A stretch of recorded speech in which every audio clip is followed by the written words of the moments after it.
Welcome to the internet edition of the Women's Sports Report. Lisa Byington, and now it's basketball season, so Steph White here in the basketball house. Season. Yes, it's here. I love it. Kara, Lentz and Megan Bower, as always. We're going to put our women's sports debate hats on and debate what Sports Illustrated and how it ranked the national women's soccer goalie, Hope Solo, as being outside the strike zone in one of the features that they do, saying that, you know what, she's overexposed, the Dancing with the Stars stuff, the commercial endorsement she gets. What's your reaction when you hear that, Kara? Well, personally, I was offended when they didn't ask me to do Dancing with the Stars, but that's my opinion. But I think it's a little ironic because U.S. women's soccer, especially since the World Cup when they won back in the 90s, and it just exploded. And it was such a great thing for women's sports. There's this hyper attention to the sport. And I was talking with the Illinois women's soccer coach the other day, and she was saying it's great for our sport. She goes, some people kind of put this in a bad light, but, you know, who's Hope Solo? Oh, she's a women's soccer goalkeeper. Let me look up more about it. I think it's a good thing in that sense that it gives exposure and attention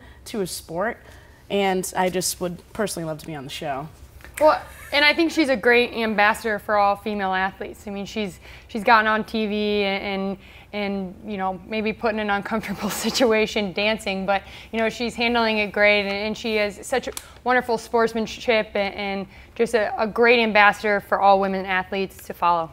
I think it's great for women's sports too. I mean, are we complaining when every NFL football player is on Dancing with the Stars? Are we complaining when there are other male athletes that are overexposed, or not even athletes in general, but celebrities in general that are overexposed? I mean, it's the nature of the beast, and I think it's great that women's sports are getting the attention. And women's soccer has really been a front runner when it comes to media exposure anyway, and I think it's great. And here's a newsflash. We can get saturated with all these different mediums of anything we want. We can also make choices. If you're sick of hearing of Hope Solo, maybe turn it off. There you go. I will petition for you next time to go on Dancing with the Stars. That's going to do it for us. You can catch us on the Women's Sports Report. Check your local listings.